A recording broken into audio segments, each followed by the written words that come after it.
Ang alingaw ng orasan sa dingding ang tanging tunog na bumabasag sa katahimikan ng madilim na gabi. 2:00 na ng madaling araw, at si Aling Nena, kahit pagod na pagod mula sa maghapong pagtuturo at pag-aasikaso sa 5 anak, ay gising pa rin. Nakasandal siya sa lumang pader, nakatanaw sa labas ng bintana, kung saan unti-unting pumapatak ang malakas na ulan, kasabay ng pagtulo ng kanyang mga luha.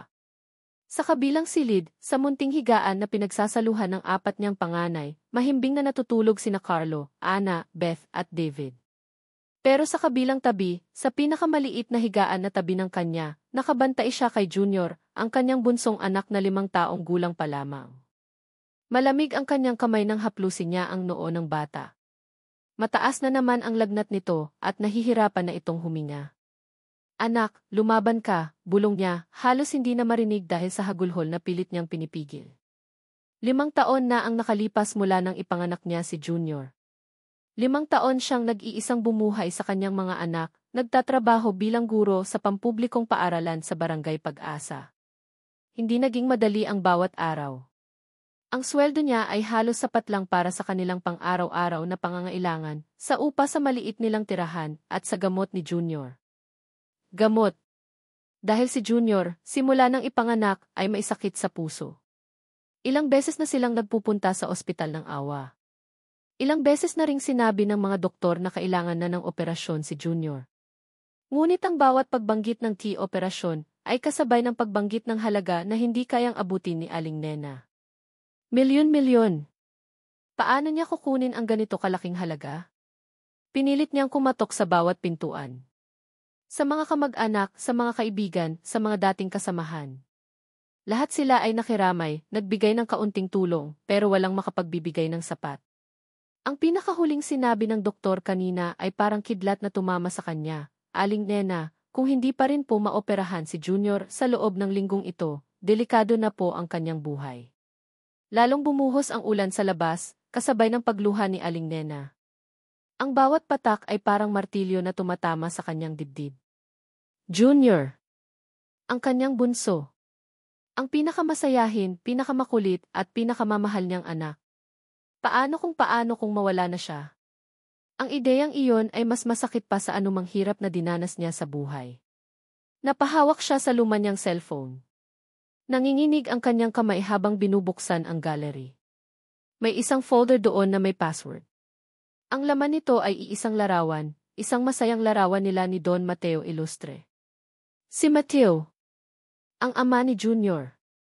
5 taon. 5 taon niyang itinago ang katotohanan. 5 taon siyang nagpanggap na solong-solo niyang pinapalaki si Junior. Dahil sa isang kasinungalingan, isang malaking pagkakamali, at isang pananakot na nagtulak sa kanya palayo kay Mateo. Hindi niya kayang harapin si Mateo. Ayaw niyang balikan ang sakit, ang kahihiyan, ang pait ng nakaraan. Pero si Junior, ang hininga ng kanyang anak ang pinakamahalaga. "Patawarin mo ako, anak," bulong niya habang pumapatak ang kanyang luha sa screen ng cellphone.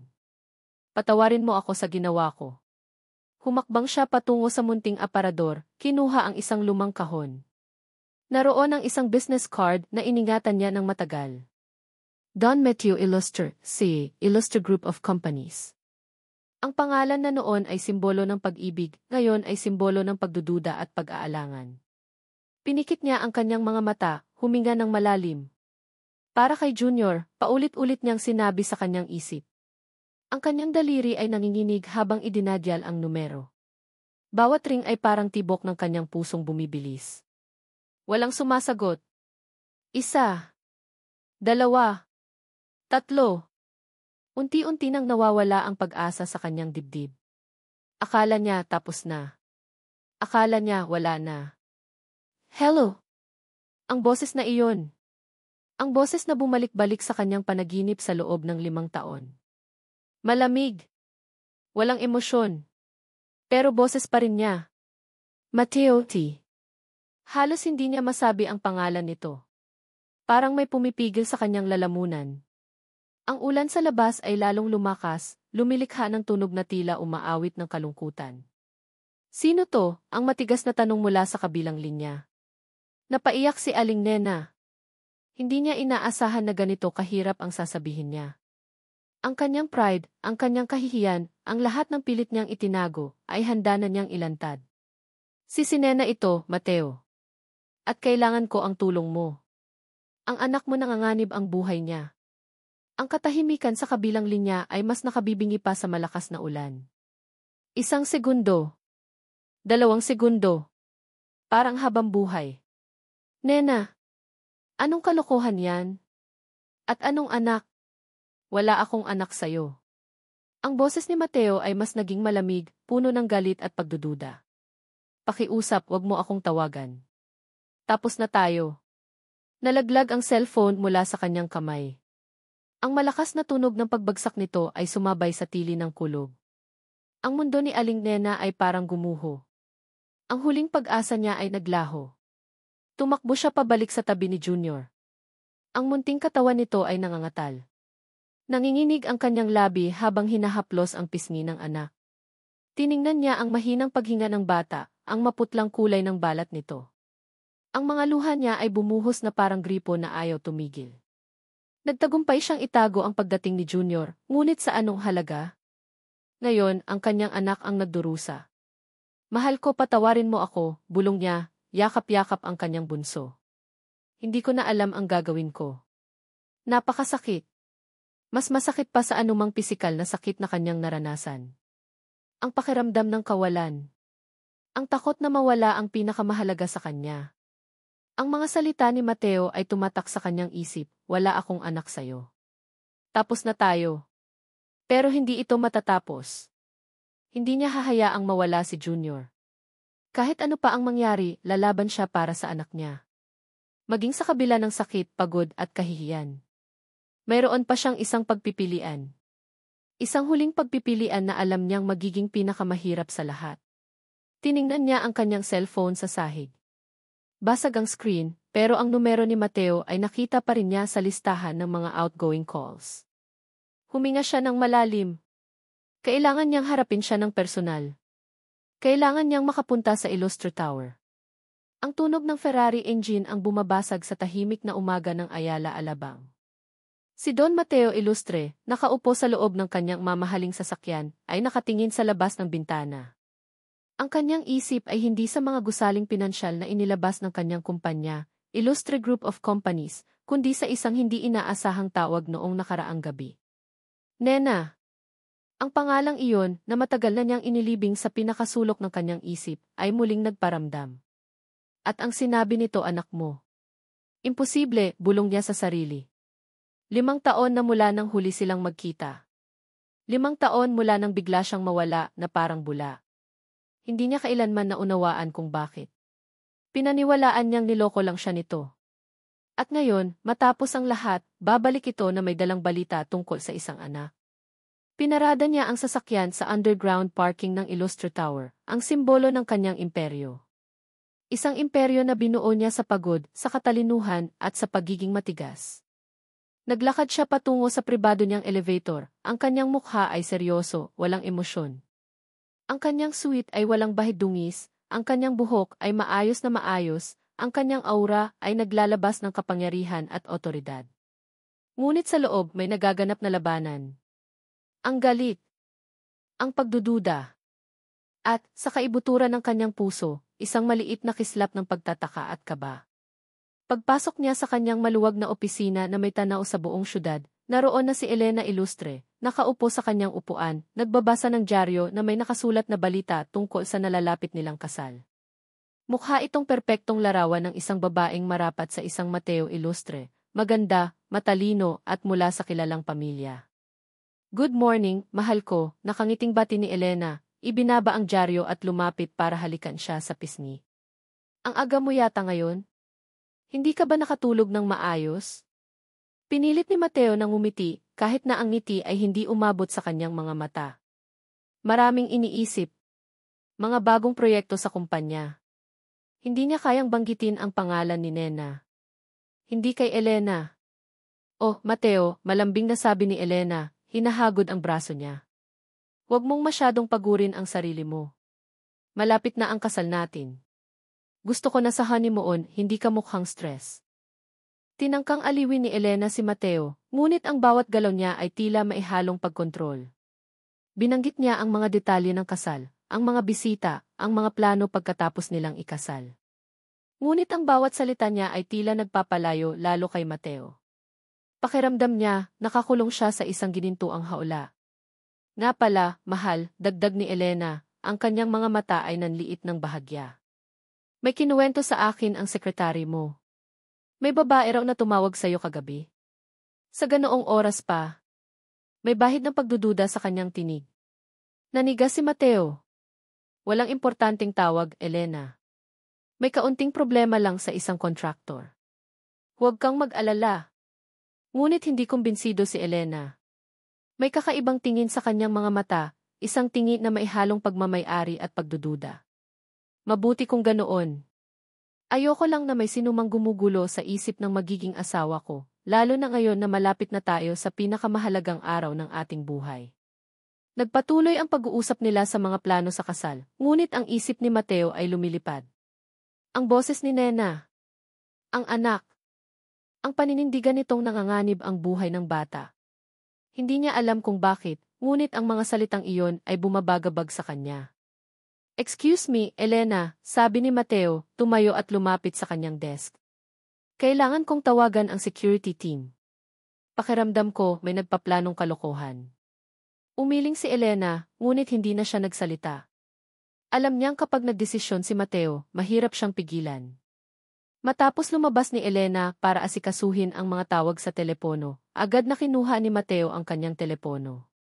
Hindi niya kailangan ang security team. Ang kailangan niya ay ang kanyang private investigator. Idinyal niya ang numero. Gusto kong malaman ang lahat tungkol sa isang babaeng nagngangalang Nena. Ara ang pangalan niya noon. Tingnan mo kung nasaan siya, at kung may kinalaman nga ba siya sa isang batang maisakit sa puso. Gusto ko ng report sa loob ng ilang oras. Discreet. Pinutol niya ang tawag, huminga ng malalim. Gusto niyang patunayan na mali si Nena. Gusto niyang malaman na isa lamang itong desperadong paraan para makakuha ng pera. Pero may bahagi sa kanya na nagdarasal na hindi ito totoo. Nagdarasal na walang anak. Dahil kung mayroon, mababago ang lahat. Oras ang lumipas. Ang bawat minuto ay tila mas mabigat kaysa dati. Hindi siya makapag-concentrate sa trabaho. Ang mukha ni Nena. Ang mga mata nito na puno ng lungkot at desperation. Hindi ito ang Nena na kilala niya noon, ang masayahin, ang palangiti, ang babaeng walang pinoproblema, kundi ang kanyang pagtuturo at ang kanyang pamilya. Isang ring. Mabilis niyang sinagot. Ito ang private investigator. Sir, mayroon po akong initial report, sabi ng boses mula sa kabilang linya. Isang babaeng nagngangalang Nena de la Cruz. Kasalukuyang guro sa isang elementarya sa Barangay Pag-asa. At mayroon po siyang 5 anak, sir. Ang bunso po niya, isang batang lalaki na 5 taong gulang, ay nasa ospital ng Awa ngayon. Diagnosis, congenital heart disease. Kailangan ng operasyon. Nalaglag ang telepono mula sa kamay ni Don Mateo. Hindi niya ito napansin. Ang kanyang isip ay parang nablangko. 5 anak. Sa ospital ng Awa. Junior. Nagulantang ang kanyang mundo. Ang galit ay unti-unting napalitan ng gulat, pagkabigla at isang nakakapangilabot na kaisipan. 5 taong gulang. Parehong edad. Hindi niya kailangan ng test. Alam na niya. Ang anak ni Nena ay anak niya. Napakasakit ng kanyang dibdib. Isang bata. Isang inosenteng buhay na kanyang pinabayaan. Isang katotohanan na hindi niya kailanman inisip. Ang kanyang mata ay unti-unting lumabo at sa kauna-unahang pagkakataon sa loob ng maraming taon, naramdaman niya ang init ng luha. Ang pag-asa ay isang munting kislap sa madilim na gabi at ngayon, iyon na lang ang tanging kapit ni Aling Nena. Matapos ang kabiguan sa telepono kagabi, alam niyang wala na siyang oras. Kailangan niyang lumaban, hindi para sa sarili niya, kundi para kay Junior. Ang ospital ng Awa ay parang naging ikalawang tahanan na nila, at ang bawat beep ng monitor ay nagpapabilis ng tibok ng kanyang puso. Puno ng takot at pagdududa ang bawat hakbang ni Aling Nena. Nagtaksi siya mula sa Barangay Pag-asa patungo sa Illustre Tower, ang napakalaking gusaling iyon na sumisimbolo sa kapangyarihan at kayamanan. Ang gusali na noon ay nasa isip niya bilang tanggapan ng arkitektong si Mateo, ngayon ay tirahan ng isang CE na tila isa ng estranghero. Ang hangin sa labas ay tila bumubulong ng mga alaala ng nakaraan, mga alaala na matagal na niyang inilibing. Naaalala niya pa ang araw na una silang nagkita. Isa siyang bagong guro noon, at si Mateo naman ay isang batang arkitekto na nagdidisenyo ng bagong gusali sa kanyang bayan. Ang ngiti niya noon ay napakatamis, ang mga mata niya ay punong-puno ng pangarap. Nahulog siya sa kanyang kaakit-akit na personalidad at sa simpleng pagmamahal na ipinaramdam niya. Ang kanilang pag-ibig ay parang sariwang hangin sa gitna ng kanyang simpleng buhay. Silang dalawa laban sa mundo. Akala niya. Subalit ang pangarap na iyon ay gumuho ng matuklasan niyang nagdadalang tao siya. Walang trabaho si Mateo noon, hindi pa niya tinatamasa ang ganitong kayamanan. Ang pangako nila sa isa't isa ay naputol nang dumating ang isang araw. Isang babaeng nakasuot ng mamahaling damit, tila mula sa ibang mundo, ang lumapit sa kanya. Nagpakilala itong Concepcion Ilustre, ina ni Mateo. Nagbigay ito ng ultimatum, iwanan mo ang anak ko. Hindi ka nararapat sa kanya. Kung hindi, sisiguraduhin kong pati ang buhay mo at ng magiging anak mo, magiging miserableng impyerno. Sinundan pa ito ng pagbabanta mula sa isang babaeng nagpakilala lang na kaibigan ni Mateo, isang babaeng may malamig na ngiti at matatalim na mata na ngayon ay alam niyang si Elena.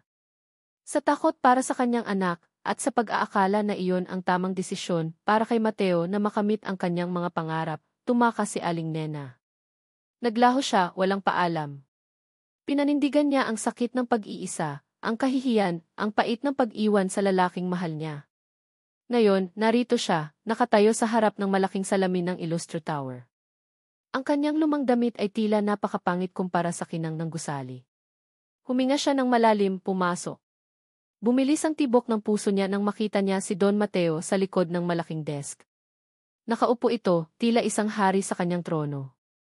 Ang kanyang mukha ay seryoso, ang mga mata ay malamig, at ang kanyang presensya ay punong-puno ng otoridad na dati wala. Nasa tabi niya si Elena, nakangiti ng mayabang. Don Mateo, simula ni Aling Nena, ang kanyang tinig ay nanginginig. Kailangan ko pong makausap kayo. Tumingin si Mateo sa kanya, ang kanyang mga mata ay nanliit. Walang emosyon. Walang pagkilala. Wala tayong pag-usapan, Aling Nena. Sinabi ko na sa'yo kagabi. Mateo, pakiusap. Lumapit si Aling Nena, ang kanyang mga luha ay nagsisimula ng bumalik. Si Junior, nanganganib ang buhay niya. Kailangan niya ng operasyon.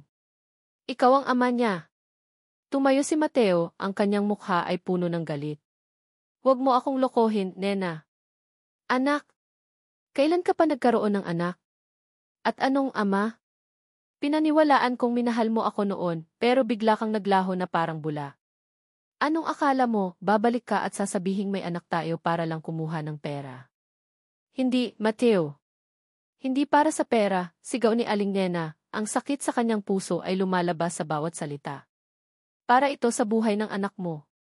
Hindi ko sinasadyang itago to, may dahilan ako. Dahilan, galit na tugon ni Mateo. Anong dahilan? Ang pera. Ang pangalan? Hindi mo alam kung anong pinagdaanan ko nang mawala ka. Ang akala ko, niloko mo ako. At ngayon, babalik ka na may dalang anak. Lumapit si Elena, inilagay ang kanyang kamay sa braso ni Mateo. Mateo, mahal ko, huwag kang magpaapekto sa babaeng ito. Kitang-kita naman kung anong balak niya. Lumabas ka na, Binibining de la Cruz. Wala kang kinalaman dito. Tiningnan ni Aling Nena si Elena, naaalala ang malamig na ngiti nito 5 taon na ang nakakaraan. May kakaibang kaba na bumalot sa kanya. Hindi ko alam ang pinagdaanan mo, Mateo, sabi ni Aling Nena, lumuluha. Pero kailangan ka ni Junior. Ang diagnosis niya ay cardiomyopathy. Kailangan niya ng immediate surgery. Wala akong ibang malapitan kundi ikaw. Tiningnan ni Mateo si Aling Nena, nakita niya ang desperasyon sa mga mata nito. Ngunit ang sakit ng nakaraan ay mas matindi. Ang kanyang mga kamay ay nakakuyom. Mayaman ka na ngayon, Mateo, patuloy ni Aling Nena. May kapangyarihan ka na. Pakiusap, iligtas mo lang ang anak mo. Hindi ko na kailangan ang anumang bagay mula sa'yo. Si Junior lang. Tumingin si Mateo sa malaking bintana, malayo ang tingin. Pagkatapos, bumalik ang kanyang tingin kay Aling Nena, puno ng malamig na pagdedesisyon. Naglakad siya patungo sa kanyang desk, kinuha ang kanyang checkbook. Kumuha siya ng isang blankong tseke, isinulat ang malaking halaga. Isang halaga na kayang iligtas si Junior. Pero ang bawat stroke ng kanyang ballpen ay may kalakip na galit at pait. Inilapag niya ang tseke sa mesa. Hindi niya ito ibinigay ng direkta kay Aling Nena. Sa halip, itinapon niya ito na tila basura. Dito ka na, Aling Nena, malamig na sabi ni Mateo, ang kanyang boses ay nagpaparamdam ng matinding pagkasuklam. Wala ka nang kailangan sa akin. Kunin mo yan at huwag ka nang magpakita. At huwag mo nang babanggitin ang pangalan ko sa kahit sino. Hindi ko kailangan ng anak na hindi ko kilala, lalo na mula sa isang babaeng gaya mo. Napaatras si Aling Nena. Ang tseke ay nasa mesa, ang solusyon sa kanyang problema. Pero ang mga salita ni Mateo ay mas matalim pa sa anumang kutsilyo. Ang kanyang puso ay parang dinudurog. 1,000,000 beses na mas masakit kaysa sa anumang sakit na dinanas niya sa pagpapalaki sa kanyang mga anak. Ang kanyang pagkatao ay parang winawasak. Nanginginig ang kanyang kamay nang abutin niya ang tseke. Hindi siya makapagsalita. Ang mga luha ay dumaloy na sa kanyang mga pisngi. Nilingon niya si Mateo. Ang lalaking minahal niya. Ang ama ng kanyang anak. Ngayon, isang estranghero na may malamig na puso. Salamat, bulong niya, halos hindi marinig. Maraming salamat. At sa huling pagkakataon, bago siya tumalikod at naglakad palayo, tinitigan niya si Don Mateo. Umaasa siyang makakita ng kahit kaunting bakas ng dating Mateo. Ngunit ang nakita lang niya ay isang pader na yelo. Habang papalabas si Aling Nena sa Illustre Tower, pakiramdam niya ay hindi lang ang kanyang anak ang nanganganib. Pakiramdam niya, ang kanyang pagkatao, ang kanyang karangalan, ay nasa bingit din ng pagkawasak. Ang tseke ay hawak niya ng mahigpit, ngunit ang bigat ng mga salita ni Mateo ay mas mabigat pa sa lahat ng salapi sa mundo. Ang puting pader ng ospital ay tila sumasalamin sa kawalan ng kulay sa loob ng puso ni Don Mateo Ilustre. Nakatayo siya sa labas ng Intensive Care Unit, JV. Ang ulat ng kanyang private investigator ay nakakuyom pa rin sa kanyang kamay. Hindi niya pa rin lubos na mapaniwalaan. Anak niya. Isang anak na hindi niya alam na nag-i-exist.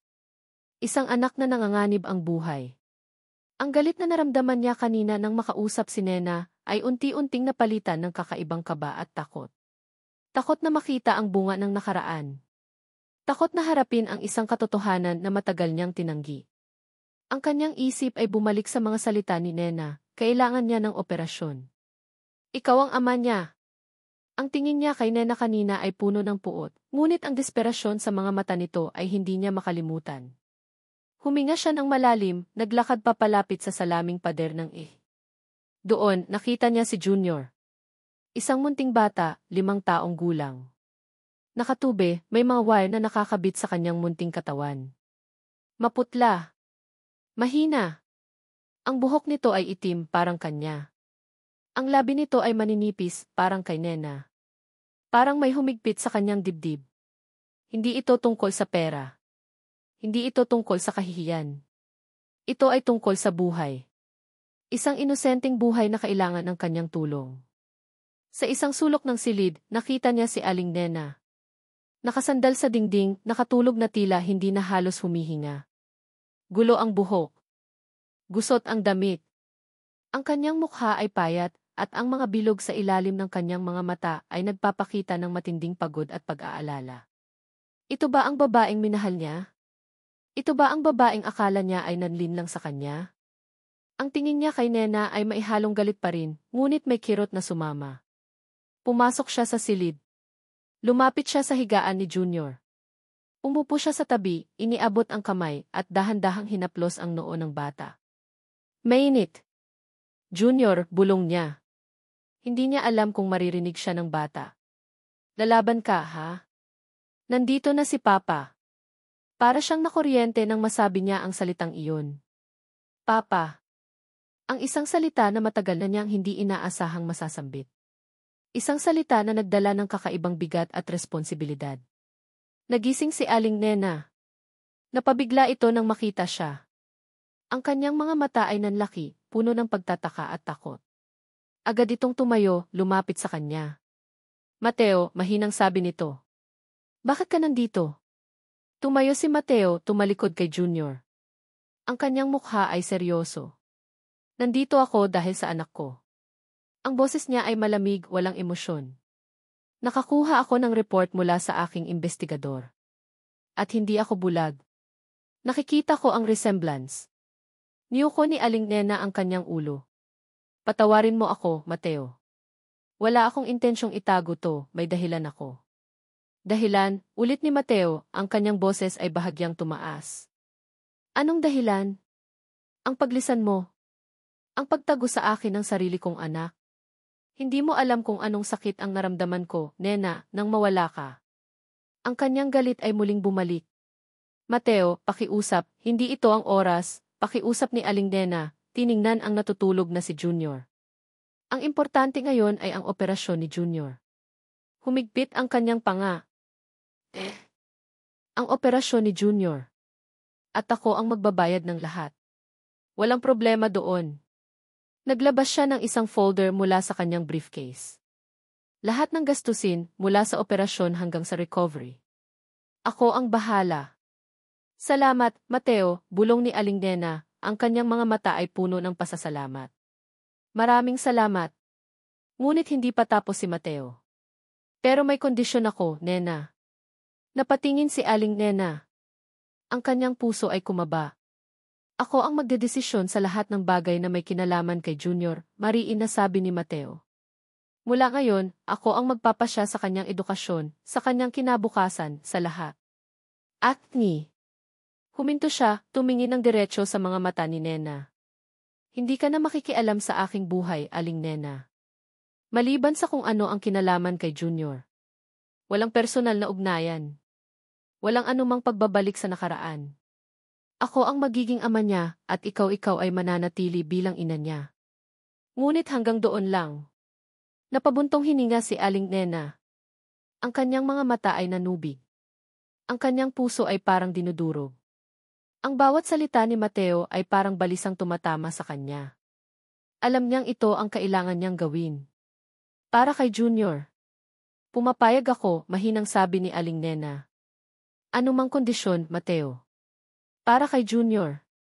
Isang malamig na ngiti ang sumilay sa labi ni Mateo. Mabuti. Magkita na lang tayo bukas sa aking opisina. Para pirmahan ang mga papeles. Biglang bumukas ang pinto. Si Elena. Nakangiti, ngunit ang kanyang mga mata ay matatalim, sinusuri ang bawat galaw ni Aling Nena. Ang kanyang ngiti ay parang maskara na nagtatago ng isang bagay na mas madilim. Mateo, mahal ko, malambing na sabi ni Elena, lumapit at agad na umakbay sa kanya. Dito ka pala. Kanina pa kita hinahanap. Sabi ng sekretary mo, narito ka raw sa ospital ng Awa. May problema ba? Tiningnan ni Elena si Aling Nena, ang kanyang mga mata ay nanliit. Isang mapanuring tingin na puno ng pagdududa. At sino ang babaeng ito, Mateo? Bakit mo kasama sa ospital ng Awa? Hindi ko naman naalala na may kilala tayong pasyente rito. Hinawakan ni Elena ng mahigpit ang braso ni Mateo, na tila nagpapahiwatig ng pagmamay-ari. Ang kanyang ngiti ay bahagyang naging matamis, ngunit sa mata ni Aling Nena, nakita niya ang lason. Ang pagdating ni Elena ay parang biglang paglamig ng hangin sa ospital ng Awa. Naramdaman ni Aling Nena ang titig nitong tila humuhukay sa kanyang pagkatao. Ang ngiti ni Elena ay matamis, ngunit sa mga mata nito ay mailihim na lamig at pagtatago. Sino ang babaeng ito, Mateo? At bakit mo kasama sa ospital ng Awa? Hindi ko naman naalala na may kilala tayong pasyente rito, tanong ni Elena, ang kanyang boses ay malambing ngunit may bahid ng pagdududa. Ang kanyang mga mata ay nananatili kay Aling Nena, sinusuri ang bawat galaw niya, mula sa gulo niyang buhok hanggang sa lumang damit. Nilingon ni Don Mateo si Elena, tila naiipit sa sitwasyon. Elena, siya si Aling Nena. Isang dating kakilala. May kailangan lang siyang tulong tungkol sa isang pasyente dito, paliwanag ni Mateo, ang kanyang boses ay hindi komportable. Malinaw na hindi niya gustong ipaalam kay Elena ang buong katotohanan. Lumapit si Elena, Hinawakan ang braso ni Mateo ng may pagmamay-ari at ngumiti ng mas matamis pa kay Aling Nena. Ah, ganoon ba? Pero bakit ngayon lang siya nagpakita? Matagal na tayong magkasama ni Mateo at hindi kanya kailanman nabanggit. O baka naman, may mas malalim pa kayong ugnayan na tinatago. Ang kanyang tinig ay lumalalim, nagiging mas mapanukso. Napahigpit ang kapit ni Aling Nena sa kanyang sling bag, ramdam niya ang pag-init ng kanyang pisngi. Ang pagiging diretsahan ni Elena ay nagpapanginig sa kanya, ngunit pilit siyang nagpakatatag. Hindi siya pwedeng magpadala sa takot. Hindi ngayon. Para kay Junior. Wala kayong dapat ipag-alala, ma'am, sagot ni Aling Nena, sinubukan niyang maging kalmado. Ang pag-uusapan lang po namin ni Don Mateo ay tungkol sa kalusugan ng isang bata. Oh, talaga? Tinaasan siya ng kilay ni Elena. Kasi sa tingin ko, mukhang higit pa sa kalusugan ang pinag-uusapan ninyo. Sabagay, sino ba ako para manghusga? Maraming desperadong tao ngayon. Handang gawin ang lahat para lang makakuha ng pera sa mayayaman. Parang may bumalikwas sa loob ni Aling Nena. Ang bawat salita ni Elena ay tumatago sa kanyang puso, humuhukay sa kanyang mga takot at insecurities. Desperada. Ganoon ba talaga ang tingin sa kanya? Elena, sapat na, sabi ni Don Mateo, medyo may inis sa kanyang boses. Umalis ka na lang muna. Kailangan kong mag-focus sa kung ano ang nangyayari dito. Ngumiti si Elena, isang ngiting punong-puno ng babala. Sige, mahal. Pero sana, alam mo kung ano ang ginagawa mo. Alam mo naman na ako ang palagi mong kasama. At ayoko ng anumang gulo bago ang kasal natin. Lalo na ang gulo na galing sa nakaraan. Ang huling salita ay binigyan niya ng diin at ang tingin niya kay Aling Nena ay hindi maipinta. Umalis si Elena, ngunit ang kanyang presensya ay nanatili sa hangin. Pakiramdam ni Aling Nena, nakatingin pa rin ito sa kanya, nagmamanman. Patawarin mo ako, Aling Nena, sabi ni Don Mateo, ang kanyang mukha ay seryoso. Si Elena minsan talaga ay masyadong di. Hindi niya natapos ang pangungusap. Ayos lang po, Don Mateo, sagot ni Aling Nena. Sanay na po ako sa mga ganoon. Ngunit ang totoo, hindi siya ayos. Ang bawat salita ni Elena ay nagpapalakas ng kanyang pangamba. Alam niyang hindi ito titigil. Pagkatapos ng maikling usapan tungkol sa mga dokumento para sa operasyon ni Junior, umalis na si Don Mateo, naiwan si Aling Nena na nag-iisa sa tabi ng kanyang anak. Ngunit ang pakiramdam na may nagmamanman sa kanya ay hindi nawala. Sa katunayan, lumakas pa ito. Ilang oras ang lumipas. Hinahaplos ni Aling Nena ang kamay ni Junior, nagdarasal. Maya-maya, nagring ang kanyang lumanyang cellphone. Isang unknown number. Nag-aalangan siyang sinagot. Hello? Ikaw ba si Aling Nena de la Cruz? Isang boses ng babae, pamilyar ngunit hindi niya matukoy. Malamig at walang emosyon. Opo. Sino po sila? Tanong ni Aling Nena, kinabahan. Hindi na mahalaga kung sino ako, sabi ng boses. Ang mahalaga, alam ko kung sino ka. At alam ko ang lahat tungkol sa'yo. Pati ang mga anak mo. Nanlamig ang buong katawan ni Aling Nena. Agad na pumasok sa kanyang isip si Elena. Ano ang kailangan ninyo sa akin? Pilit niyang pinatatag ang boses. Simple lang, sagot ng boses. Umalis ka sa buhay ni Mateo. Iwanan mo si Junior sa kanya. Kumuha ka ng pera at maglaho. Kung hindi, sisiguraduhin kong hindi lang ang paggamot ni Junior ang magiging problema mo. Pati ang iba mong anak malalagay sa peligro. Nanginginig ang kanyang kamay. Anong ibig mong sabihin? May mga mata ako sa paligid mo, Aling Nena, patuloy ng boses. Alam ko kung saan nag-aaral ang mga anak mo. Alam ko kung sino ang mga kaibigan mo. Isang maling galaw mo lang at magsisisi ka habang buhay. Agad na pinutol ni Aling Nena ang tawag. Nanindig ang kanyang balahibo. Naghahanap siya ng kahit anong senyales ng pagmamanman sa paligid niya, ngunit wala siyang nakita. Ngunit ramdam niya. Ramdam niya ang banta. Pinapikit niya ang kanyang mga mata, yakap-yakap si Junior. Mayroon na siyang pera para sa operasyon. Ngunit ang presyo ay tila mas mahal pa sa inaakala niya. Ang pagbabanta ni Elena, o kung sino man ang nasa likod ng tawag na iyon, ay hindi niya kayang baliwalain. Hindi sa kanyang mga anak. Kasabay ng kanyang pag-aalala, dumating sa kanyang cellphone ang isang text message mula sa unknown number. Isang bato na larawan na kinunan ng palihim, larawan niya at ni Don Mateo mula 5 taon na ang nakaraan, kasama ang isang tinanggal na caption. Ngunit ang tinanggal na caption ay ipinakita sa ilalim, tila pinilit lamang na burahin, ngunit nabasa pa rin, ang iyong nakaraan ay hahabol sa'yo, Aling Nena. Kasama ng larawan, mayroon ding isang mensahe na kasunod, tandaan mo ang iyong lugar, Aling Nena. Kung hindi, pati ang iyong mga anak malalagay sa panganib. Ang malamig na simoy ng hangin sa gabi ay hindi sapat para pawiin ang init ng galit sa loob ni Don Mateo Ilustre. Nakaupo siya sa kanyang opisina, ang mga ilaw ng syudad sa labas ay tila nagpapahiwatig ng kanyang sariling kaguluhan. Ang pagdating ni Elena sa ospital, ang paraan ng pagtingin niya kay Aling Nena, at ang matamis ngunit nakakakilabot na mga salita nito ay nagdulot ng malalim na pagdududa sa kanyang isip. Hindi ito ang unang beses na naramdaman niya ang ganitong klase ng pagdududa. Alam niya na si Elena ay ambisyosa. Alam niya na gusto nitong maging ex ilustre, hindi lang dahil sa pag-ibig kundi dahil din sa kapangyarihan at prestihiyo. Ngunit hindi niya kailanman inisip na handa itong gawin ang anumang bagay para makamit iyon. Ang mga salita ni Nena tungkol sa dahilan kung bakit siya umalis 5 taon na ang nakakaraan ay patuloy na umalingaw-ngaw sa kanyang isip. Maaari kayang may mas malalim pa sa likod ng lahat. Naglakad siya patungo sa bintana, tinitigan ang refleksyon ng sarili. Ang pagiging sisi ay nagbigay sa kanya ng kayamanan at kapangyarihan, ngunit kinuha nito ang kanyang kakayahang magtiwala. Lumaki siyang kulang sa pagmamahal, laging nasa ilalim ng kontrol ng kanyang ina, si Concepcion Ilustre. Nagturo ito sa kanya na ang pagiging emosyonal ay kahinaan. At nang mawala si Nena, mas naging matigas siya. Ngunit ngayon, si Junior. Ang kislap sa mga mata ng bata ay nagbalik sa kanya sa isang bahagi ng kanyang sarili na matagal na niyang inilibing. Kinuha niya ang kanyang telepono at tinawagan ang private investigator. Gusto kong malaman ang lahat tungkol kay Elena. Lahat. Pati na rin ang koneksyon niya kay Aling Nena. At gusto kong malaman ang nangyari 5 taon na ang nakakaraan. Ang totoong dahilan kung bakit umalis si Nena. Pagkatapos ng tawag, pakiramdam niya ay lalong bumigat ang kanyang kalooban. Kailangan niyang malaman ang katotohanan. Hindi lang para kay Junior, kundi para na rin sa kanyang sarili.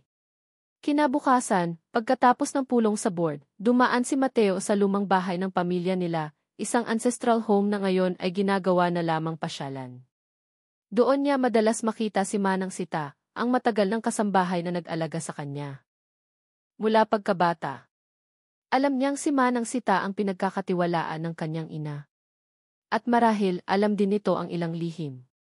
Nakita niya si Manang Sita na nagdidilig ng mga halaman sa hardin. Matanda na ang kasambahay, ngunit maliksi pa rin ang galaw. Manang Sita, bati ni Mateo, lumapit. Nagulat si Manang Sita, ngunit agad nang umiti.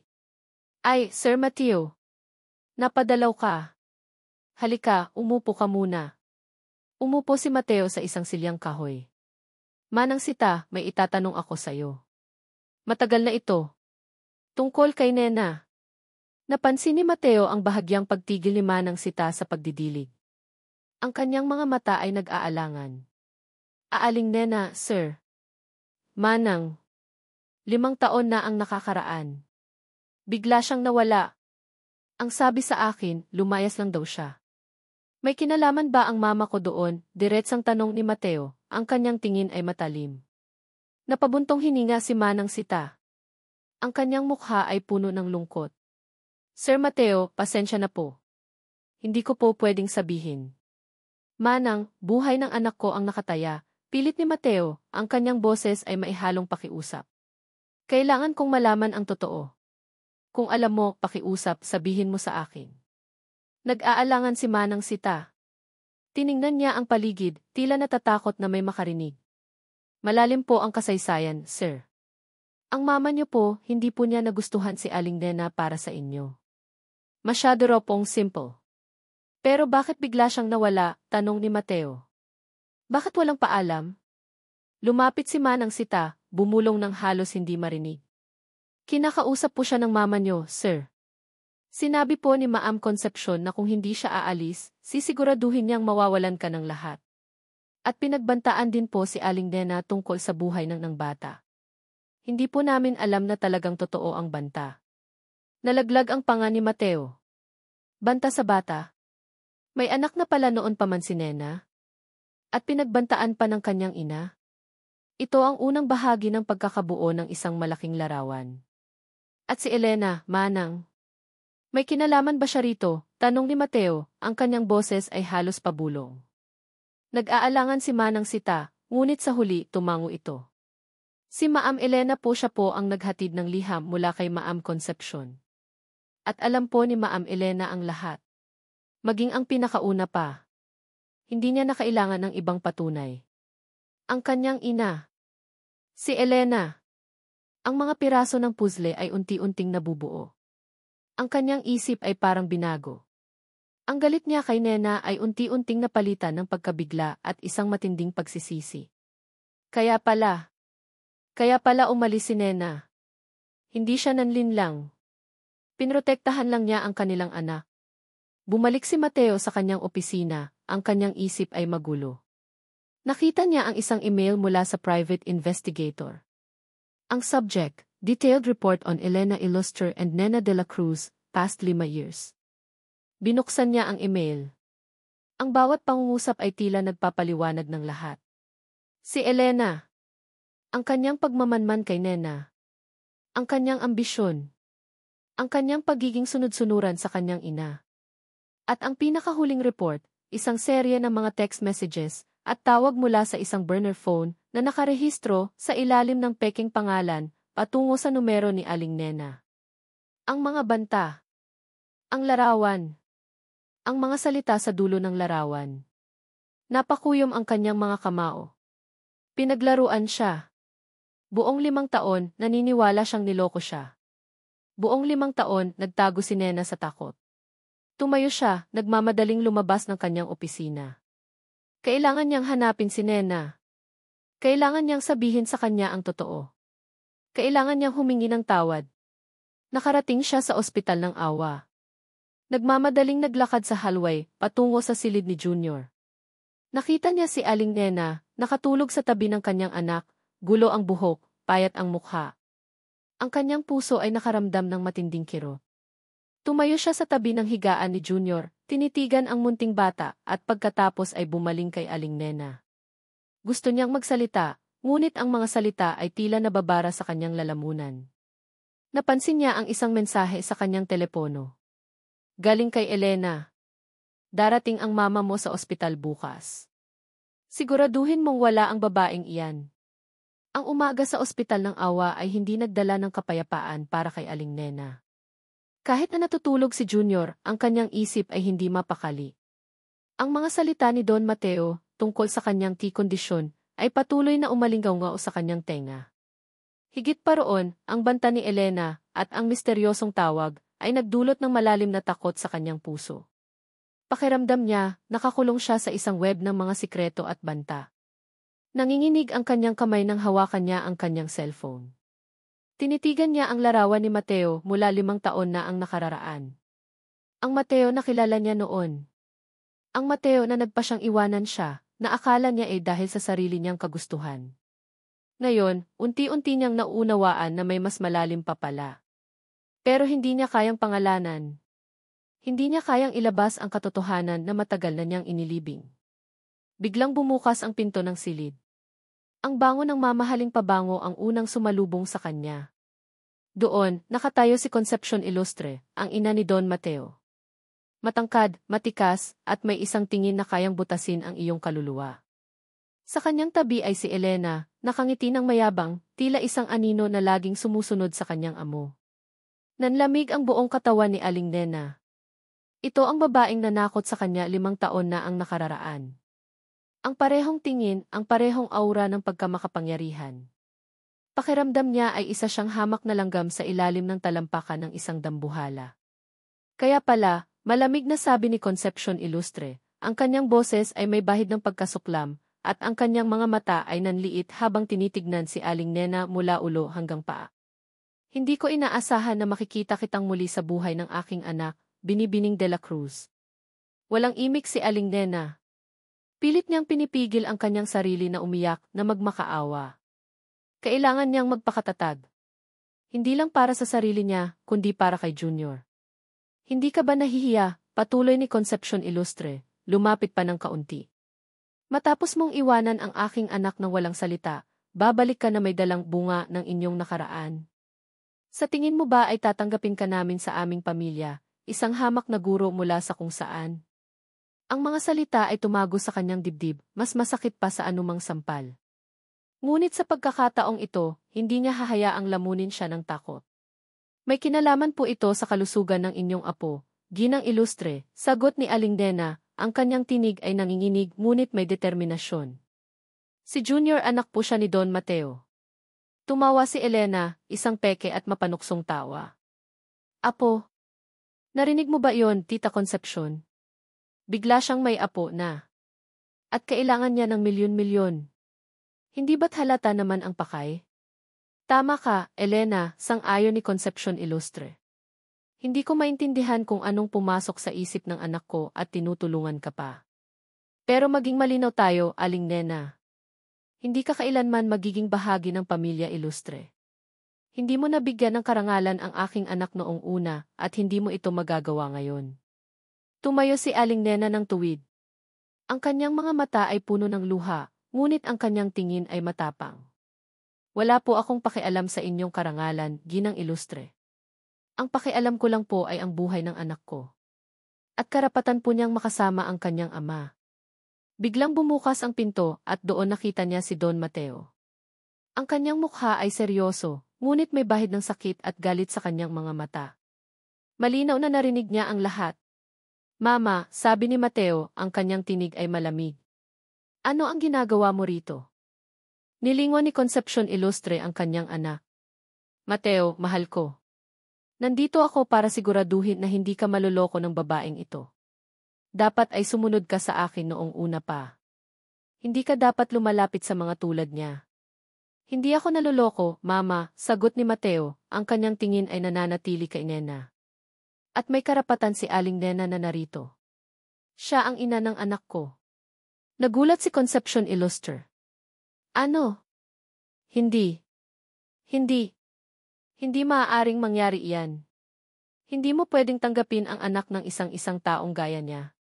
Mama, sapat na, sabi ni Mateo, ang kanyang boses ay tumataas. Huwag kang magsalita ng ganyan sa harap ni Junior. Ngunit hindi sumuko si Concepcion Ilustre. Naglakad siya papalapit kay Aling Nena, ang kanyang mga mata ay nagliliyab sa galit. Pipirmahan mo ang kasunduan, Binibining de la Cruz. Isusuko mo ang karapatan mo kay Junior. Bibigyan ka namin ng malaking halaga at pagkatapos noon, maglaho ka na sa aming buhay. Kung hindi, sisiguraduhin kong pati ang lahat ng anak mo, pati ang buhay mo, ay magiging impyerno. Hindi mo alam kung gaano kalaki ang impluwensya ng pamilya Ilustre. Nanginginig si Aling Nena. Ang pagbabanta. Ito ang parehong banta 5 taon na ang nakakaraan. Ngunit ngayon, alam niyang hindi lang siya ang nasa peligro. Ang kanyang mga anak. Hindi ko po pipirmahan ang kahit anong kasunduan, mariing sabi ni Aling Nena, ang kanyang boses ay buo at malakas, sa kabila ng takot. Hindi ko po ipagbibili ang anak ko. At hindi ko po hahayaang gamitin ninyo ang inyong kayamanan para saktan ang mga anak ko. Nagulat si Concepcion Ilustre sa tapang ni Aling Nena. Si Elena naman ay ngumiti ng mayabang, tila may naiisip ng mas masamang plano. Tandaan mo ang sinabi ko, Binibining de la Cruz, malamig na sabi ni Concepcion Ilustre, ang kanyang mga mata ay nananakot. Maghanda ka sa kung ano ang darating. Dahil kapag ayaw mo sa madali ang paraan, gagawin namin ito sa mahirap na paraan. Ang mga salita ni Elena Ilustre, darating ang mama mo sa ospital bukas. Siguraduhin mong wala ang babaeng iyan, ay tila martilyo na tumatama sa isip ni Don Mateo Ilustre. Naramdaman niya ang matinding kaba nang makita niya si Concepcion Ilustre, ang kanyang ina, sa ospital. Ang paghaharap ng kanyang ina at ni Aling Nena ay isang bangungot na matagal na niyang iniiwasan. Nandoon siya, nakatayo, nakikinig sa bawat matatalim na salita ng kanyang ina. Ang paghamak nito kay Aling Nena, ang pagbabanta. Nagawa niya lang siyang pigilan na hindi sumigaw nang marinig niya ang banta sa mga anak ni Aling Nena. Ito ang kanyang ina, ang taong nagpalaki sa kanya. Ngunit ang pag-ugali nito ay nagdulot ng malalim na pagkadismaya. Higit pa sa lahat, nakita niya ang takot sa mga mata ni Aling Nena at ang matinding pagmamahal nito sa kanyang mga anak. Pakiramdam ni Mateo, parang may kung anong nababasag sa kanyang loob. Ang pader na matagal niyang binuo sa pagitan ng kanyang emosyon at ng kanyang pagiging praktikal ay unti-unting gumuguho. Ang katotohanan na tinago sa kanya sa loob ng 5 taon ay hindi lamang tungkol sa isang anak, kundi tungkol din sa isang malalim na kasinungalingan na nagpahiwalay sa kanya sa babaeng minsan niyang minahal. At ngayon, ang kasinungalingang iyon ay nagbabanta na sirain ang buhay ng kanyang sariling dugo. Nagmadali si Mateo sa opisina ng doktor ni Junior. Kailangan niyang malaman kung ano ang susunod na hakbang. Hindi na siya makapag-isip ng malinaw. Ang tanging nasa isip niya ay ang munting bata sa ang batang may kaparehong mata at ilong sa kanya.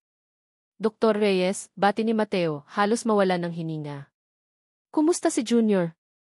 Kailan ang operasyon? May iba pa ba akong kailangan gawin?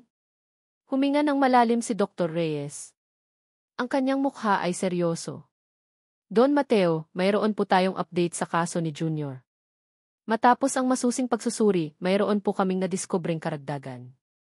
Nanlamig si Mateo. Ano po iyon, doktor? Bukod sa cardiomyopathy, mayroon din po si Junior na isang napakabihirang genetic disorder.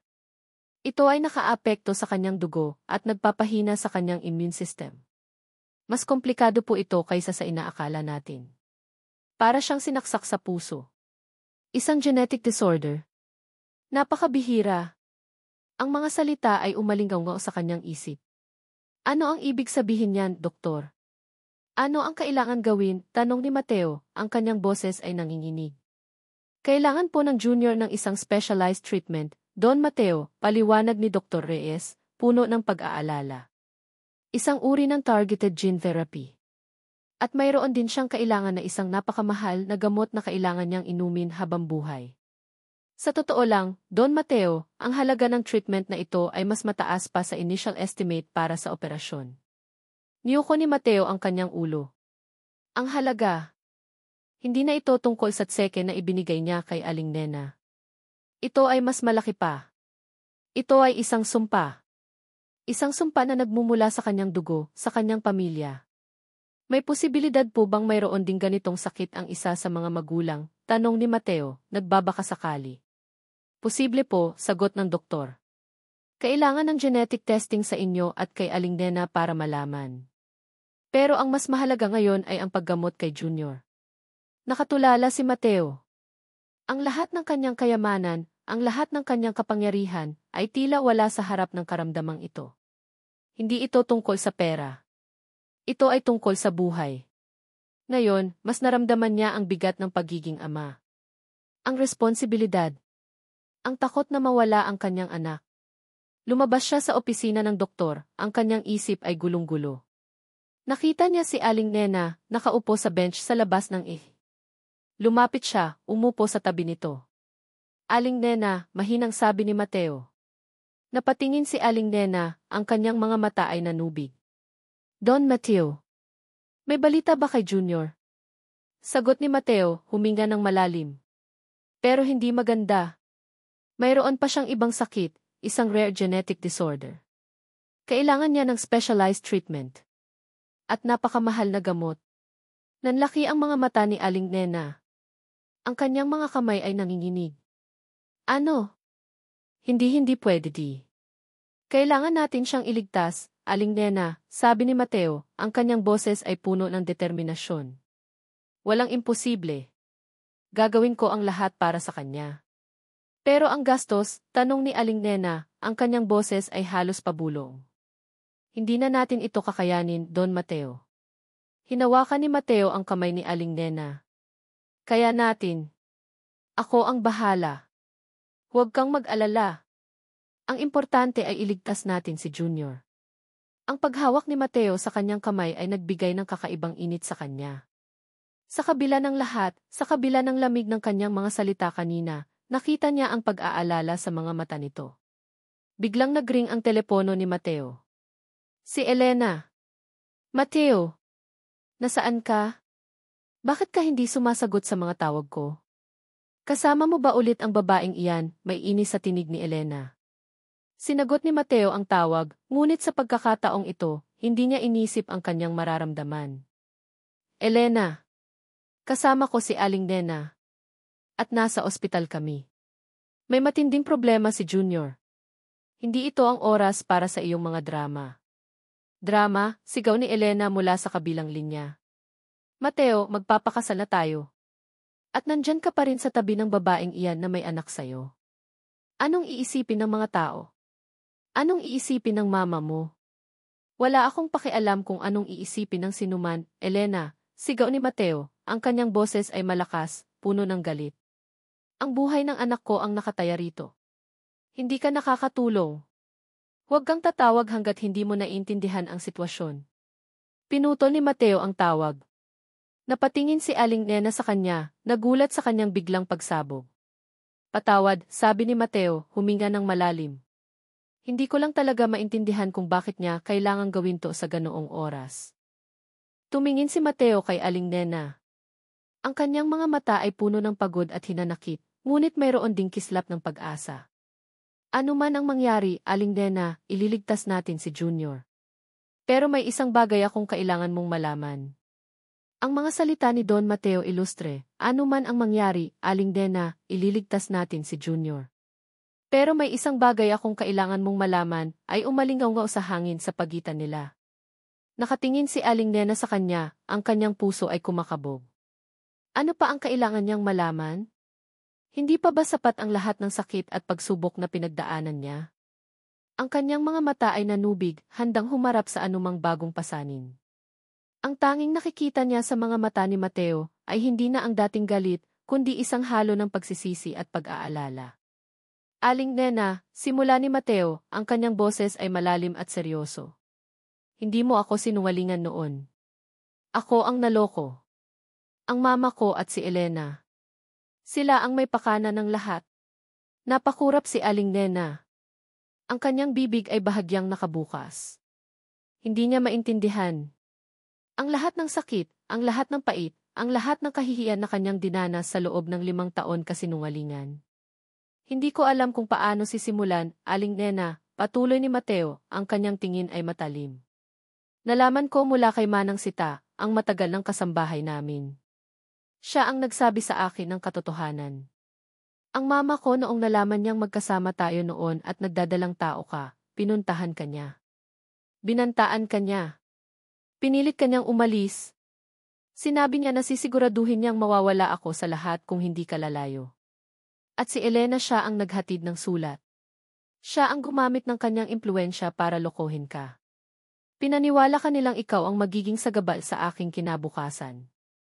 Ang bawat salita ni Mateo ay parang sapak sa mukha ni Aling Nena.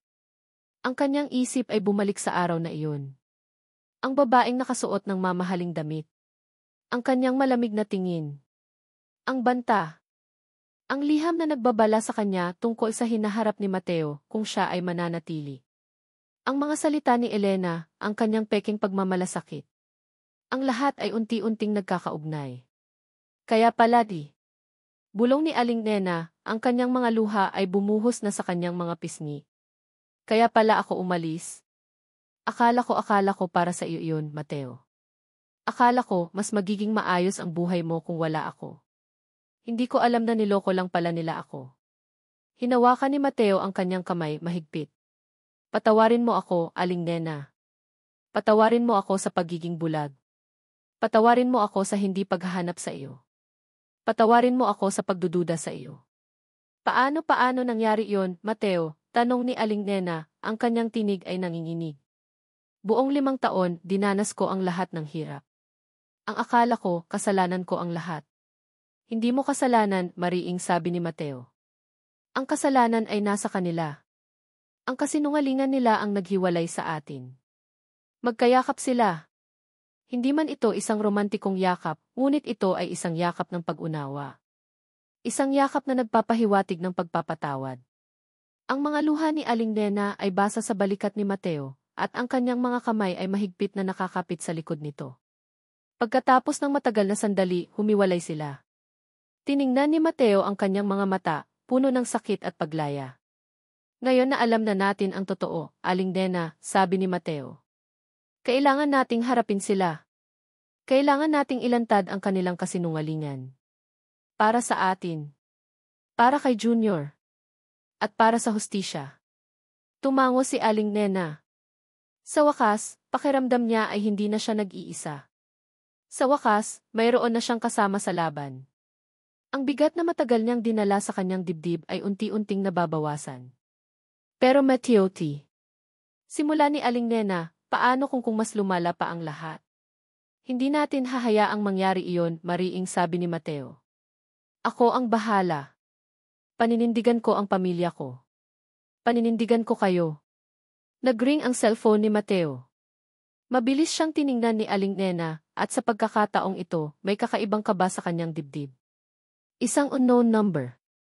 Ngunit alam niya. Alam niya kung sino iyon. Hello, sabi ni Mateo. Mula sa kabilang linya, narinig ni Aling Nena ang malamig na boses ni Elena. Mateo! Nasaan ka? Bakit kasama pa rin ang babaeng iyan? Naririnig ko ang lahat ng balita. Niloloko ka lang niya. Sasabihin ko ang lahat sa mama mo. Hindi na hinayaang makapagsalita pa si Elena. Elena, sapat na, malamig na sabi ni Mateo. Alam ko na ang lahat. Alam ko na ang totoo. Ang lahat ng kasinungalingan mo, ang lahat ng pananakot mo kay Aling Nena. Hindi na ito gagana. Tapos na ang laro mo. Nagulat si Elena. Ano? Hindi. Hindi totoo yan. Sinisiraan ka lang niya. Huwag kang magkunwari, Elena, sabi ni Mateo, ang kanyang boses ay puno ng galit. Alam ko ang tungkol sa mga tawag sa telepono. Alam ko ang tungkol sa larawan. At alam ko ang tungkol sa pagpaplano niyo ni Mama para paghiwalayin kami ni Nena. Kaya maghanda ka, Elena. Dahil hindi na ako magpapaloko. Pinutol ni Mateo ang tawag. Tiningnan niya si Aling Nena, isang pilit na ngiti ang sumilay sa kanyang labi. Ngayon, malinaw na ang lahat. Wala na siyang magagawa. Ngunit sa mga mata ni Aling Nena, nakita niya ang isang bahagi ng pag-aalinlangan. Alam niyang hindi ito titigil si Elena. Ang ganitong klase ng tao ay hindi basta-basta sumusuko. Sa loob ng AC, may kaunting pagbabago sa kondisyon ni Junior. Ang monitor ay nagpakita ng mas stable na heartbeat. May ngiti na sumilay sa labi ni Aling Nena. Ang lahat ng ito ay para kay Junior. Ang laban ay hindi pa tapos, ngunit ngayon mayroon na siyang kakampi. Ang galit na naramdaman ni Don Mateo Ilustre nang putulin niya ang tawag kay Elena ay kumalat sa buong katawan niya. Sa wakas, alam na niya ang totoo. Ang lahat ng kasinungalingan, ang lahat ng pananakot na dinanas ni Aling Nena. Hindi na niya hahayaang mangyari pa iyon. Ngunit alam niyang si Elena ay hindi basta susuko. Ang banta sa kabilang linya, ang galit sa boses nito, ay malinaw na senyales na mayroon pa itong balak. Agad siyang lumabas ng silid ni Junior, kinuha ang kanyang telepono. I-locate mo si Elena Ilustre. Lahat ng galaw niya. Gusto kong malaman ang lahat ng koneksyon niya. Ngayon na. Ang kanyang boses ay malamig, puno ng otoridad na hindi matatawaran. Mateo, mahinang sabi ni Aling Nena, lumapit sa kanya. Anong gagawin mo? Ipapaliwanag ko ang lahat kay Mama, sagot ni Mateo, ang kanyang tingin ay matalim. At haharapin natin si Elena. Hindi na sila makakaloko pa. Pero paano kung Aling Nena ay nag-aalangan. Ang takot ay bumabalik. Alam niyang kayang gawin ni Elena ang anumang bagay. Huwag kang mag-alala, mariing sabi ni Mateo, hinawakan ang kamay ni Aling Nena. Hindi ka na mag-iisa. Magkasama tayo. Kinabukasan, isang balita ang kumalat sa media. Isang malaking issue tungkol sa Ilustre Group of Companies. Isang akusasyon tungkol sa ghost employees at ghost projects na nagdulot ng malaking pagkalugi sa kumpanya. Kasabay nito, mayroon ding mga paninirang puri laban kay Don Mateo, na siya raw ay isang tiwalang pusong ama na may lihim na anak at niloko ang kanyang fiancé. Nanginginig ang mga kamay ni Mateo habang binabasa ang balita. Ito ang gawa ni Elena. Ang kanyang huling baraha. Gusto niyang sirain ang reputasyon ni Mateo at gamitin si Junior at Aling Nena para rito. Mateo! Ano to? Sigaw ni Concepcion Ilustre, ang kanyang boses ay puno ng galit habang pumasok sa opisina ni Mateo. Hawak niya ang dyaryo. Ano ang ibig sabihin ng lahat ng ito? At ang babaeng iyan na kasama mo sa ospital? Siya ba ang kasama mo sa eskandalo na ito? Lumapit si Mateo sa kanyang ina, ang kanyang mukha ay seryoso. Mama, hindi totoo ang mga balitang iyan. Ito ay gawa ng isang tao na gustong sirain ang pamilya natin. At sino? Tanong ni Concepcion, ang kanyang mga mata ay nagliliyab sa galit. Biglang bumukas ang pinto. Si Elena. Nakangiti ng mayabang, tila nagtatago ng isang masamang sekreto. Tita Concepcion, nandito po ako para tulungan kayo. Alam ko kung sino ang may pakana ng lahat ng ito. Ang babaeng iyan. Si Aling Nena. Siya ang gumamit kay Junior para lang makakuha ng pera at makapasok sa pamilya ninyo. Nilingon ni Elena si Aling Nena na nakatayo sa likod ni Mateo, ang kanyang ngiti ay naging matalim. At ngayon, pati ang reputasyon ni Mateo, sinisira niya. Desperada siya, tita. Dapat nating paalisin ang babaeng iyan sa buhay natin. Tama ka, Elena, sang-ayon ni Concepcion Ilustre. Hindi tayo magpapaloko. Mateo, paalisin mo ang babaeng iyan. Ngunit hindi sumunod si Mateo. Sa halip, tumingin siya kay Elena, ang kanyang mga mata ay puno ng pagkamuhi. Hindi siya aalis, Elena. Dahil hindi siya ang may kasalanan. Ikaw ang may kasalanan sa lahat. Nanlaki ang mga mata ni Elena. Ano? Alam ko na ang lahat, Elena, sabi ni Mateo. Ang tungkol sa pagpaplano niyo ni Mama para paghiwalayin kami ni Nena. Ang mga banta mo. Ang pagpapakalat mo ng balita ngayon. Ang lahat ng kasinungalingan mo. Natigilan si Concepcion Ilustre. Tiningnan niya si Elena at pagkatapos ay bumaling kay Mateo. Mateo, anong sinasabi mo? Manang Sita, sigaw ni Mateo. Bumukas ang pinto at pumasok si Manang Sita. Ang kanyang mukha ay seryoso, ngunit may bahid ng pagod. Manang Sita, sabihin mo ang totoo, utos ni Mateo. Sabihin mo ang lahat ng alam mo tungkol sa paglisan ni Aling Nena noon. At ang koneksyon ni Elena sa lahat ng ito. Nag-aalangan si Manang Sita. Tiningnan niya si Concepcion Ilustre na ngayon ay namumutla na. Ngunit sa huli, huminga siya ng malalim. Pasensya na po, Ma'am Concepcion, sabi ni Manang Sita, ang kanyang tinig ay nanginginig. Pero kailangan ko nang sabihin ang totoo. Tama po si Sir Mateo. 5 taon na po ang nakakaraan, pinuntahan niyo po si Aling Nena. Binantaan niyo po siya na sisirain niyo ang buhay ni Sir Mateo kung hindi siya aalis. At si Ma'am Elena po siya po ang naghatid ng liham na may bahid ng pananakot. Siya rin po ang gumawa ng paraan para mawala si Aling Nena. Manang Sita. Sinungaling ka, sigaw ni Elena, lumapit kay Manang Sita na may balak atakehin. Ngunit pinigilan siya ni Mateo. Huwag mong saktan si Manang Sita. Wala akong kinalaman dyan, sigaw ni Elena, desperado. Sinasabi lang nila iyan para masira ako. Mayroon akong ebidensya, Elena, sabi ni Mateo, naglabas ng phone. Ang mga tawag mo sa burner phone. Ang mga mensahe mo kay Aling Nena. At ang mga ebidensya ng ghost projects na ginawa mo para sirain ang pangalan ng kumpanya. Nire-record ko ang lahat. At naka-live din ito sa internet. Alam na ng buong mundo ang ginawa mo. Nanlaki ang mga mata ni Elena. Nanginginig ang kanyang buong katawan. Sinubukan niyang tumakas, ngunit hinarangan siya ng security guards na biglang pumasok. Tumingin si Concepcion Ilustre kay Elena at pagkatapos ay kay Aling Nena. Ang kanyang mukha ay puno ng pagkabigla at pagsisisi. Hindi totoo yan, hindi ko alam na ganito. Alam na ng lahat, Mama, sabi ni Mateo, ang kanyang boses ay malalim. Ang lahat ng kasinungalingan. At ang lahat ng sakit na dinulot niyo sa amin. Isang tawag ang dumating kay Mateo. Mula sa kanyang abogado. Sir, may warrant of arrest na po para kay Miss Elena Ilustre. Sa kasong estafa at cyberbullying. Nagulantang si Elena. Hindi pwede, sigaw niya, pilit na kumakawala. Ngunit huli na ang lahat. Kinalagkad siya ng mga pulis papalabas, patungo sa kanyang kapahamakan. Ngunit bago siya tuluyang mawala sa paningin, lumingon siya kay Mateo at Aling Nena, ang kanyang mga mata ay puno ng matinding galit at paghihiganti. Hindi pa tapos ang laban. Magbabayad kayong dalawa. Ang pag-alis ni Elena, na kinaladkad ng mga pulis, ay tila nag-iwan ng isang malaking bakas ng kapayapaan sa hangin. Ngunit para kay Aling Nena, ang kapayapaang iyon ay hindi pa lubos. Ang kanyang tingin ay nanatili kay Concepcion Ilustre, na ngayon ay nakatulala, tila hindi pa rin makapaniwala sa lahat ng nangyari. Ang pait ng nakaraan ay hindi basta-basta mawawala. Mama, sabi ni Don Mateo Ilustre, ang kanyang boses ay malumanay, ngunit may matinding lungkot. Kailangan nating mag-usap. Nagmamadali silang bumalik sa ospital, ang kanilang mga puso ay puno ng pag-asa at takot para kay Junior. Ang operasyon ay naka-schedule na kinabukasan.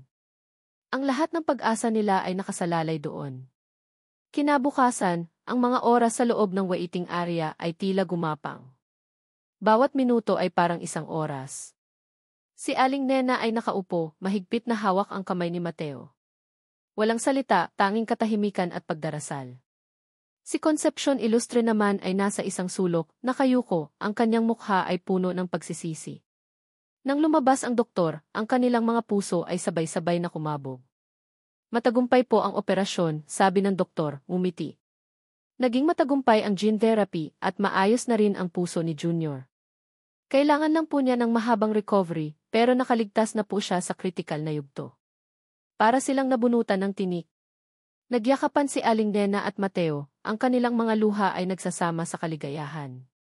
Ang lahat ng pinagdaanan nila, ang lahat ng sakit at pagsubok, ay tila nawala sa isang iglap. Junior ay ligtas. Nang makapasok sila sa recovery room, nakita nila si Junior, maputla pa rin, ngunit humihinga na ng maayos.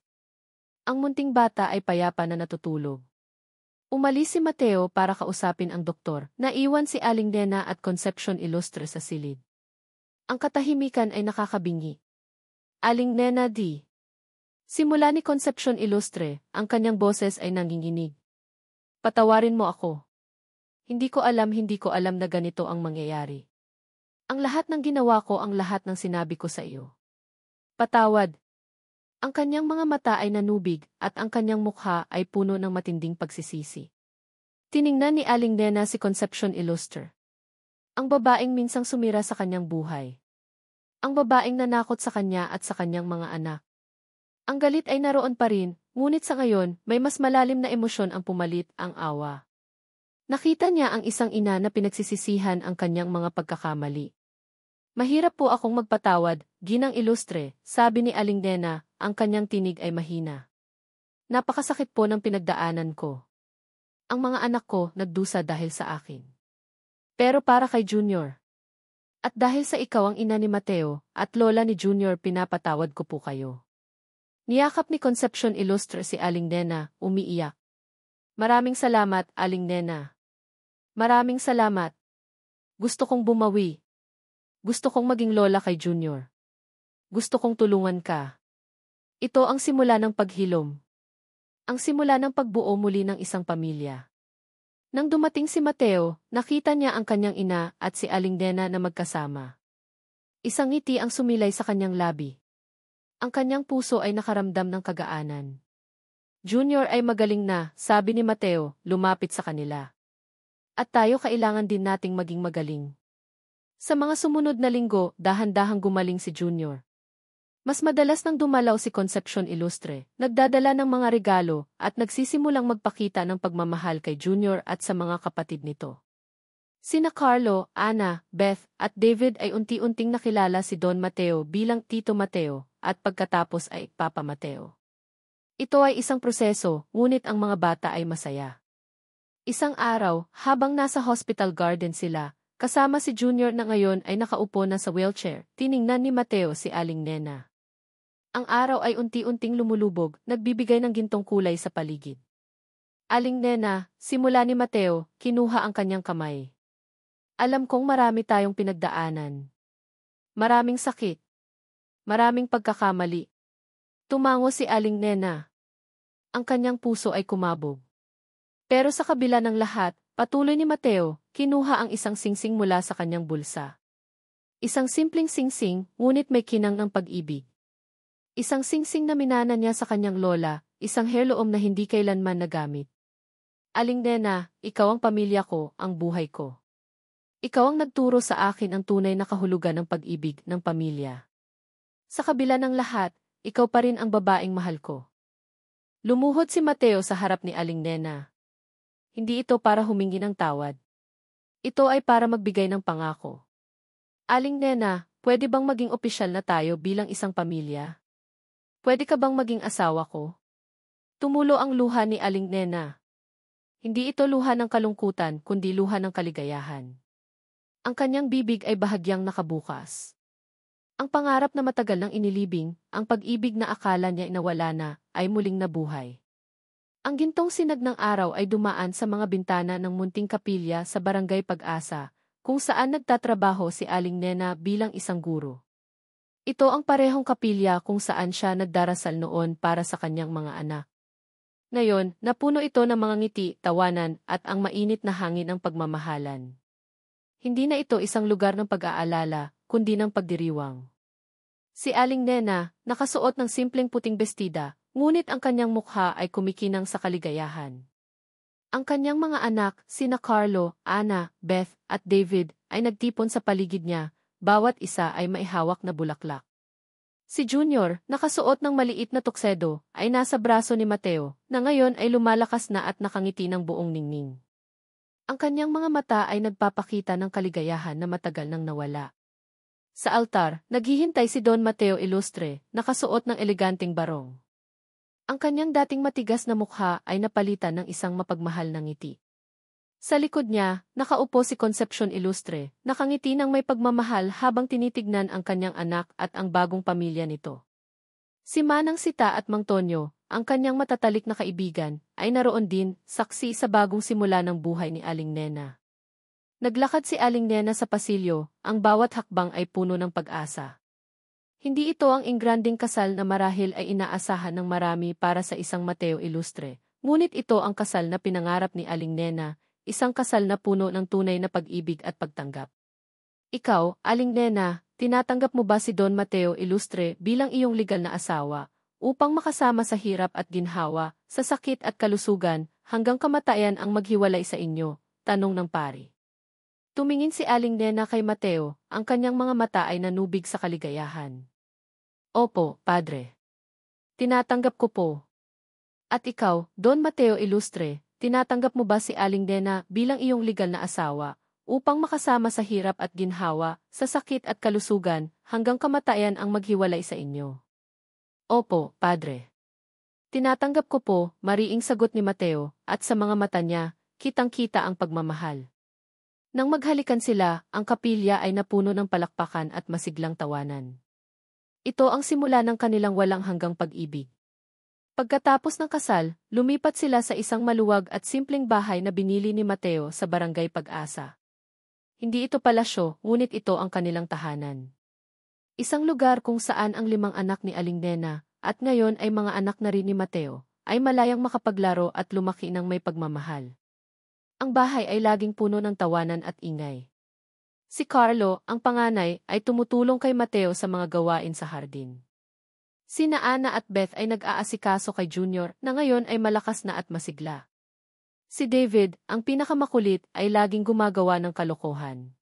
Si Concepcion Ilustre ay madalas bumisita, nagdadala ng mga regalo at nagbabahagi ng mga kwento sa mga bata. Ang dating malamig na ginang Ilustre ay ngayon ay isang mapagmahal na lola. Ang mga balita tungkol kay Elena Ilustre ay unti-unting nakarating sa kanila. Matapos ang kanyang pagkakakulong at ang paglantad ng kanyang mga kasinungalingan, nawala ang lahat ng kanyang koneksyon at kayamanan. Ang pamilya niya ay tinalikuran siya, at siya ay naharap sa matagal na pagkakakulong. Ang karma ay nagbigay ng hustisya. Isang gabi, habang nakaupo sina Aling Nena at Mateo sa balkonahe, tinitignan ang kanilang mga anak na naglalaro sa hardin, hinawakan ni Mateo ang kamay ni Aling Nena. Salamat, Aling Nena, bulong ni Mateo. Salamat sa lahat. Salamat sa pagpapatawad mo sa akin. Salamat sa pagbibigay mo sa akin ang pamilya na ito. Salamat din, Mateo, sagot ni Aling Nena, sumandal sa kanyang balikat. Salamat sa pagiging totoo. Salamat sa paglaban mo para sa amin. At salamat sa pagmamahal mo.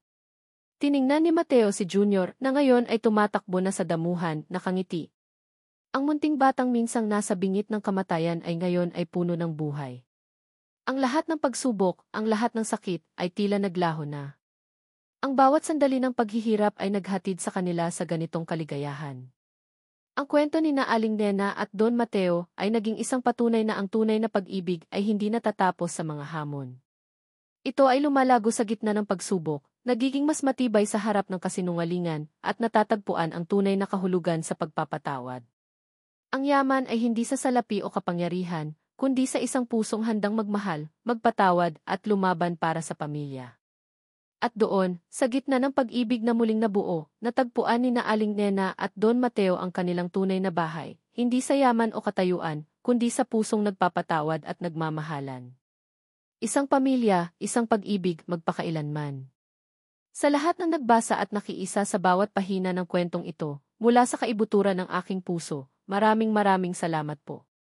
Ang paglalakbay na ito kasama sina Aling Nena at Don Mateo ay hindi lamang naging isang simpleng paglikha, ito ay naging isang personal na pagtuklas sa lalim ng pag-ibig, sa kapangyarihan ng pagpapatawad, at sa walang hanggang pag-asa na kayang itatag ang pinakamalalim na sugat ng nakaraan.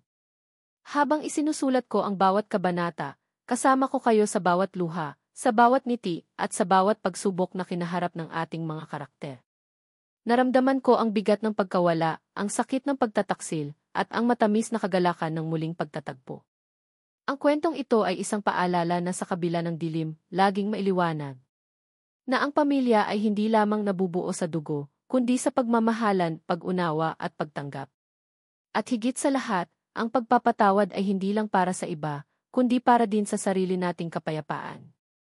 Naway ang kwentong ito ay nag-iwan ng marka sa inyong mga puso, nagpabago ng pananaw at nagbigay inspirasyon.